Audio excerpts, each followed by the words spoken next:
Les soi-disant experts de la santé nous vendent toute une liste de produits et nous révèlent à la télé que nous vivrons plus longtemps si nous nous mettons au régime et si nous faisons de l'exercice. Que Dieu les bénisse. Mais la parole de Dieu les contredit. Personnellement, je fais de l'exercice au moins 4 fois par semaine. Je ne mange pas de friture, je ne mange pas d'aliments gras, je ne mange pas d'aliments traités. Je prends des compléments en vitamines, je fais toutes ces choses. Et je loue Dieu pour avoir plus d'énergie aujourd'hui que je n'en avais il y a 20 ans. Mais je ne peux pas prolonger ma vie. Sinon, je contredis les paroles de Jésus, car c'est lui qui répond à cette question et non pas moi. Comme je réfléchissais la semaine dernière sur ce sujet et sur le passage de Matthieu sur lequel je vais maintenant disserter, j'ai reçu un courriel de mon ami John Haggia qui a vraiment mis de la joie dans ma journée. Et je veux le partager avec vous. Il est intitulé « J'aime ce docteur ». Voici donc l'entrevue menée avec ce docteur. Question. Docteur, on me dit que l'exercice cardiovasculaire peut prolonger la vie. Est-ce vrai? Réponse. Le cœur bat pour une période déterminée, et c'est tout.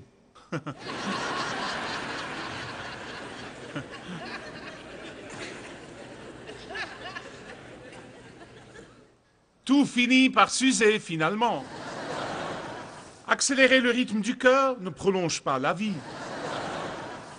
Ça équivaut à dire que vous prolongez la vie d'une voiture en roulant plus vite. Vous voulez vivre longtemps? Faites la sieste. Question. Devrais-je manger moins de viande et plus de légumes et de fruits? Réponse. Vous devez comprendre l'efficacité logistique. Que mange la vache? Du foin et du maïs. Que sont-ils? Des végétaux.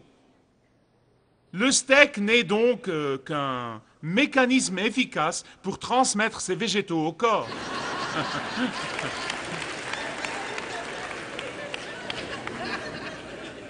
Vous avez besoin de grains? Mangez du poulet.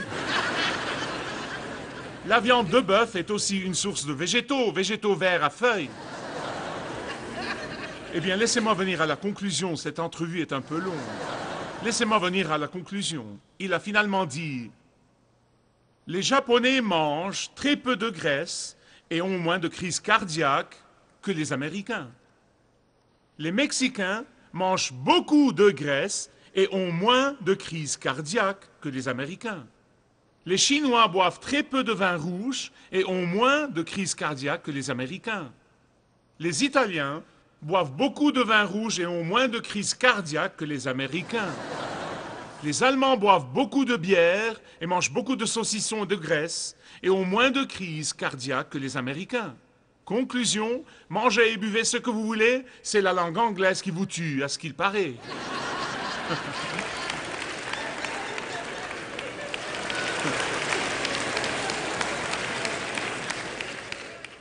Mais sérieusement, mes amis, nul ne peut nier que nous devons être de bons administrateurs de nos corps.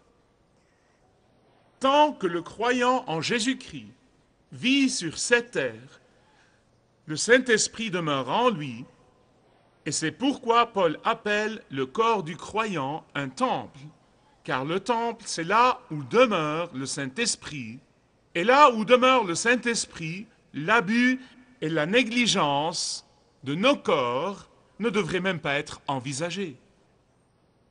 Mais est-ce que cela veut dire que l'administration de nos corps peut vraiment prolonger nos vies? La réponse se trouve dans les paroles de Jésus. Je vous prie d'ouvrir, si vous ne l'avez pas déjà fait, à Matthieu 6, verset 27. Matthieu 6, verset 27. Jésus dit, « Qui d'entre vous, par le souci qui se donne, peut ajouter une coudée à la durée de sa vie ?» En d'autres termes, manger sain, faire de la musculation, prendre des vitamines, toutes ces choses sont bonnes pour vous. Elles améliorent la qualité de votre vie. Elles font de vous un bon administrateur du corps que Dieu vous a donné. Elles améliorent votre productivité, elles améliorent la clarté de votre pensée. Mais rien de tout ça ne forcera la main à Dieu pour prolonger la durée de votre vie. Rien de tout ça n'affectera la longueur de vos jours ici-bas. Rien de tout ça ne prolongera votre vie un instant au-delà du jour et du moment fixé. Toutes les inquiétudes du monde ne changeront donc pas votre date de départ. Vous avez saisi? Et c'est Jésus qui le dit, pas moi. Je pourrais avoir ma propre opinion, mais ce n'est pas ce qu'il veut. Il y a des gens aujourd'hui qui se font tellement de soucis pour leur avenir. Ils sont soucieux, ils ont très peur, à tel point que j'ai appris que la vente des revolvers bat tous les records. Or, je n'ai rien contre les revolvers, ne me comprenez pas mal. Être prudent et non pas négligent, prendre des précautions, c'est de la plus haute importance. Je me souviens quand nos enfants étaient jeunes, je suis quelqu'un de très prudent et je leur disais toujours de faire ceci et cela. Et quand ils étaient adolescents, ils pensaient que j'étais un père paranoïaque. Maintenant, ils ont leurs propres enfants, c'est une autre histoire. Être prudent et prendre des précautions, tout ça, c'est bon. Mais vivre dans la terreur n'est pas du Seigneur. Pourquoi? Parce que dans les archives du ciel, avant que le monde ne fût fondé, il y avait là un document qui porte la date de votre naissance et la date de votre départ. Et personne et rien ne peuvent les changer. Ne me comprenez pas mal, s'il vous plaît. Je sais que certains le feront, mais je ne le veux pas. Jésus ne nous apprend pas le fatalisme.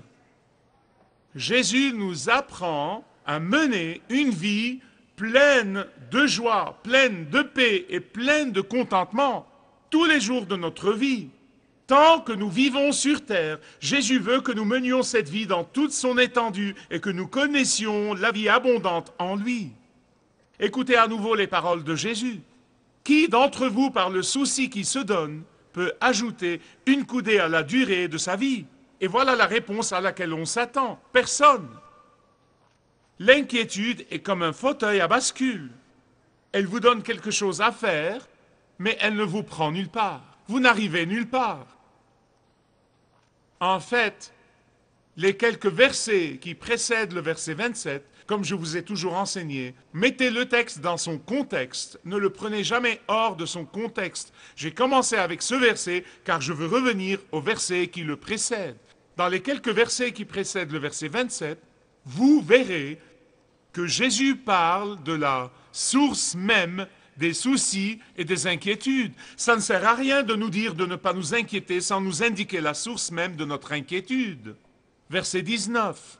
Ne vous amassez pas des trésors sur la terre, où la teigne et la rouille détruisent, et où les voleurs percent et dérobent. Verset 20. Mais amassez-vous des trésors où? Dans le ciel, où la teigne et la rouille ne détruisent point, et où les voleurs ne percent ni ne dérobent. Verset 21, car là où est ton trésor, là aussi sera ton cœur. Or, beaucoup de gens confondent ce verset et l'inverse. En fait, j'ai entendu des prédicateurs dire, là où est ton cœur, là aussi sera ton trésor. Non, ce n'est pas ce que Jésus a dit. Voulez-vous savoir où est votre cœur? Trouvez où est votre trésor. Que votre trésor soit $1 ou 1 million, ça n'a pas d'importance. Là où est ton trésor, là aussi sera ton cœur. Et Jésus nous dit que la source même des soucis et des inquiétudes dans la vie, c'est le désir d'accumuler des biens matériels, des possessions du monde. La source des soucis et des inquiétudes, c'est le désir d'avoir encore et encore et encore. La source des soucis et des inquiétudes, c'est l'attitude qui dit « Amassez autant que vous pouvez, mettez en boîte tout ce que vous amassez et asseyez-vous sur le couvercle. » Et Jésus dit que si l'accumulation est votre force motrice ici sur terre, soyez préparés. Soyez préparés. Parce que le Dieu de l'argent est un Dieu impitoyable. Ce Dieu vous donnera des ulcères à l'estomac. Ce Dieu impitoyable vous asservira de plus en plus. Ce Dieu impitoyable vous contrôlera, car c'est un Dieu autoritaire, c'est un Dieu possessif. Ce Dieu est un maître cruel, très cruel. Et le moyen de vous libérer vraiment de l'esclavage de l'argent, c'est de vous sacrifier impitoyablement, de donner vos ressources, de donner votre vie au service du Dieu vivant.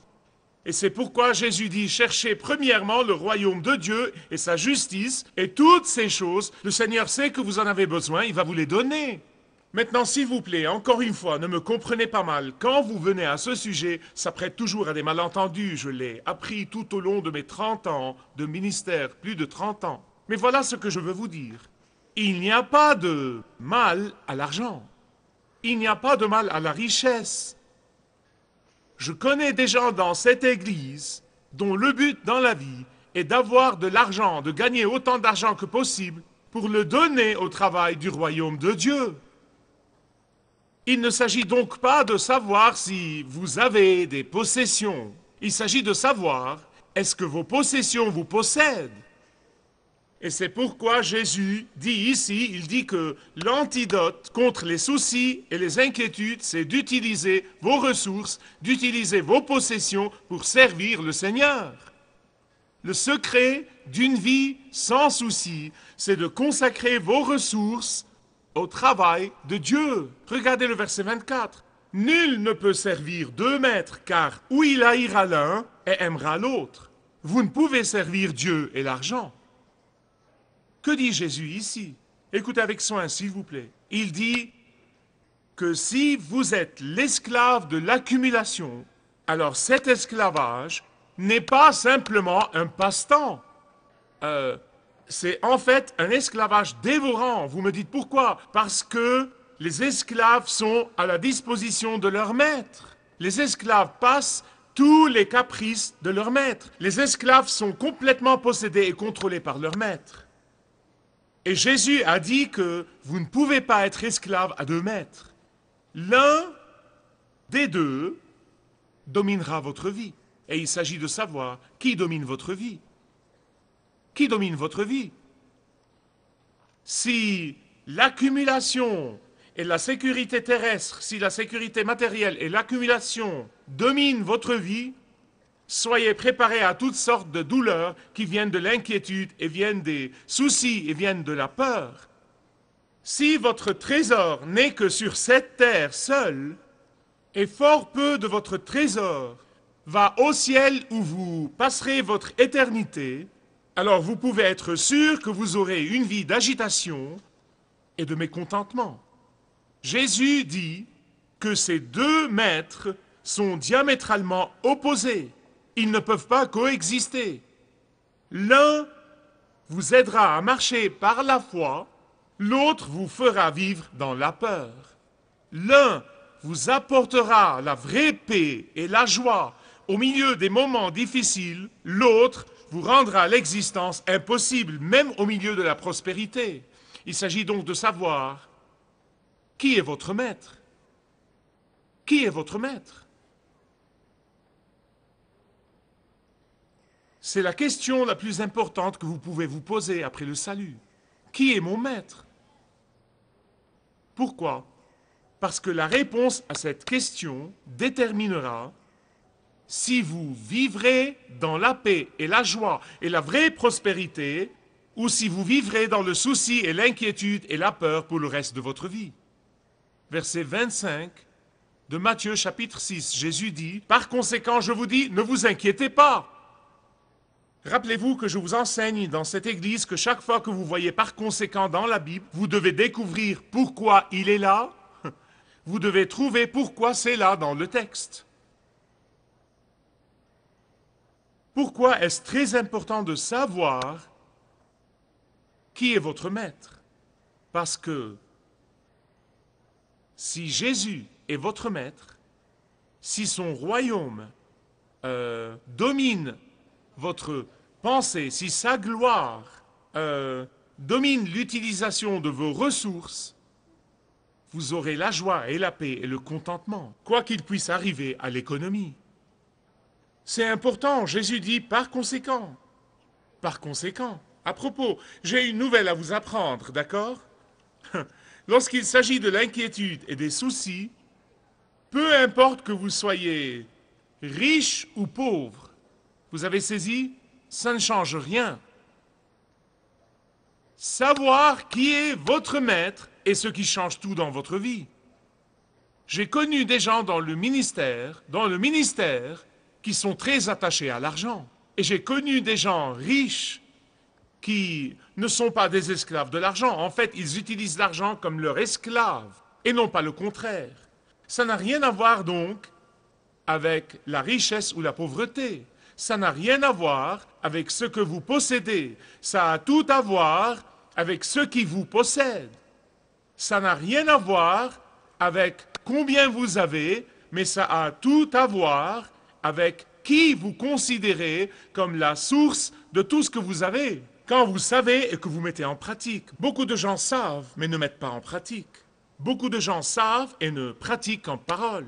Mais quand vous savez et que vous pratiquez comme quoi tout ce que vous avez vous a été donné, quand vous pratiquez ceci dans la vie, vous utiliserez votre avoir pour sa gloire et vous aurez en même temps la paix.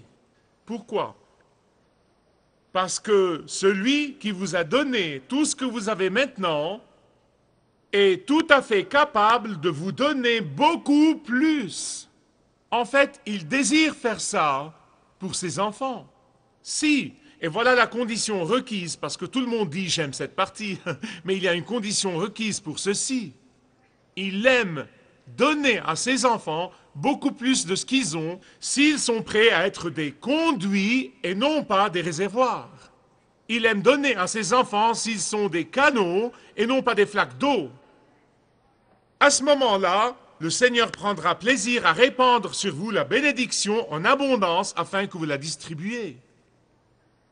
Là, dans Matthieu chapitre 6, Jésus dit 3 fois, « Ne vous inquiétez pas, ne vous inquiétez pas, ne vous inquiétez pas. » 25, 31, 34. Ce n'est pas moi qui le dis, c'est les versets de la Bible. Verset 25, verset 31 et verset 34. Puis il donne 4 raisons. Vous devez chercher pour les trouver. Vous avez 4 raisons pour lesquelles vous ne devriez pas vous inquiéter si vous appartenez au Christ et si vous utilisez les bénédictions qu'il vous donne pour sa gloire et non pas la vôtre. Cela veut-il dire que nous ne devrions jamais connaître des moments d'inquiétude? Non, non, non, non. Ce n'est pas ce dont il parle ici. Laissez-moi vous le clarifier avant de passer aux 4 raisons, d'accord? Il parle dans ce passage d'une vie de soucis, d'un style de vie de soucis. Il parle de l'habitude de s'inquiéter au sujet de toutes choses. Nous passons tous par des moments d'inquiétude, ce n'est pas ce dont il parle. Et c'est pourquoi, pour ceux qui marchent vraiment avec le Seigneur, ceux qui aiment le Seigneur, se consacrent et consacrent leurs ressources au Seigneur, l'inquiétude ne dure pas très longtemps. Elle vient frapper à la porte et ils envoient Jésus pour lui ouvrir. Voilà les 4 raisons. Jésus dit, ne vous inquiétez pas. Numéro 1, et vous le trouvez dans le verset 25. Quand vous vous inquiétez, vous manquez de confiance concernant les intentions de Dieu à votre égard. Deuxièmement, dans les versets 26 à 30, il dit « Ne vous inquiétez pas, car quand vous vous inquiétez, vous manquez de confiance dans la souveraineté de Dieu. » Et troisièmement, il dit dans les versets 31 à 33, « Ne vous inquiétez pas, car quand vous vous inquiétez, vous manquez de confiance dans le caractère de Dieu. » Et quatrièmement, il dit dans le verset 34, « Ne vous inquiétez pas, car quand vous vous inquiétez, vous manquez de confiance dans les promesses de Dieu. » Peter Marshall disait, « Seigneur, sauve-nous du péché de l'inquiétude, de peur que les ulcères ne soient le badge de notre manque de foi. » J'aime ça. Je sais que nous avons tous des moments d'inquiétude, je vous l'ai déjà dit, et ce n'est pas ce dont parle le Seigneur. Car je sais que tout comme le vent souffle, à moins que vous ne l'arrêtiez, tout comme l'eau coule, à moins que vous n'entraviez sa course, tout comme la lumière luit, à moins que vous ne l'éteigniez, vous et moi allons nous soucier et nous inquiéter. Et c'est pourquoi nous devons combattre l'inquiétude. Non, non, non, non, non, je n'ai pas dit de la mettre sous tranquillisant. Je n'ai pas dit d'essayer d'amortir son effet. Je n'ai pas dit d'essayer d'y échapper. Non, non. Mais la combattre veut dire la céder à Dieu et obéir aux conditions de la parole de Dieu pour en être libéré. La parole de Dieu nous dit, ce n'est pas mon idée ou mon sentiment ou ma pensée, c'est la parole de Dieu. La parole de Dieu nous dit que Dieu veut donner à ses enfants le pouvoir de vaincre l'inquiétude. Je pense que la parole de Dieu, de la première à la dernière page, nous dit que Dieu veut donner à ses enfants la force pour vaincre l'inquiétude s'ils obéissent aux principes et aux conditions de cette liberté. Mais je suis également conscient du fait que c'est un message pour les croyants. Si vous n'avez pas encore confié votre vie au Christ, si vous ne l'avez pas encore connu comme votre Sauveur et Seigneur et ami, si vous n'avez pas encore su ce que veut dire être pardonné et recevoir la vie éternelle, ce message peut être prématuré pour vous. Vous devez aller au point de départ. Et comme nous allons prier, si vous n'êtes jamais venu à Jésus et demandé le pardon et reçu son pardon, vous pouvez faire ça quand nous prions. Pour ceux qui connaissent le Seigneur et marchent avec lui, que ce soit depuis 1 mois, ou 10 ans, ou 20 ans, vous devez vous poser la question, est-ce que je vis dans l'inquiétude? Et si je vis dans l'inquiétude, pourquoi? Et joignez-vous à moi dans la prière pour que le Seigneur commence le processus de libération du souci et de l'inquiétude, ce péché misérable. Amen. Si vous désirez connaître Dieu d'une manière personnelle, demandez le livret « Retrouvez la joie que vous avez toujours désirée » et vous pourrez découvrir l'amour de Dieu pour vous et apprendre comment expérimenter son pardon.